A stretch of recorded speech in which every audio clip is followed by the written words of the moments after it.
అప్పారావు. అరే సుబ్బయ్య! ఈ ఆస్పత్రి వద్దురా, వేరే ఆస్పత్రికి వెళ్దాం.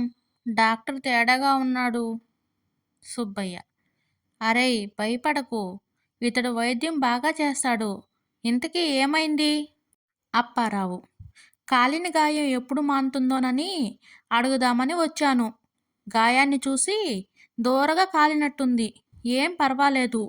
తెల్ల షర్టు మీద మరక వదలడానికి కొద్దిగా నిమ్మరసం పెట్టి రుద్దినట్టు, టైల్స్ మీద పడిన మరకలు క్లీనర్తో తుడిచినట్టు కొద్దిగా ఆయింట్మెంట్ రాస్తే తగ్గిపోతుంది అంటాడేంటండి?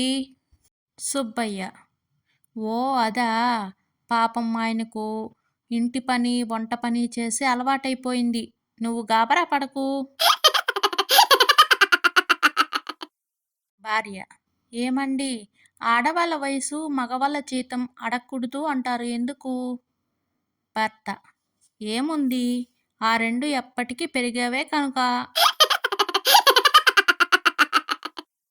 భర్త: అదేంటే వాణి, అద్దం ముందు నిల్చుని కళ్ళు మూసుకున్నావు?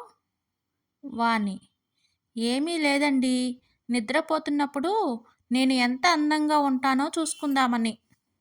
భర్త: మరి కళ్ళు మూసుకుని ఎలా చూసుకుంటావు? వాణి: అదేగా పొద్దున్న మీరు ఆఫీస్కి వెళ్ళినప్పటి నుండి ప్రయత్నిస్తున్నా. కిరణ్: అన్నా, ఒక మ్యాగీ ప్యాకెట్ ఇవ్వవా? షాప్ అతను: 2 నిమిషాలు ఆగు తమ్ముడు. కిరణ్: అన్నా, నిన్ను మ్యాగీ చేసేవమనలేదు. జస్ట్ ప్యాకెట్ ఇవ్వు చాలు, నేను చేసుకుంటాను.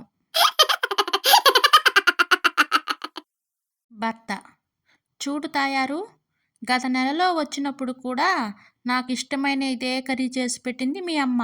చూసావా తనకి అల్లుడంటే ఎంత అభిమానమో?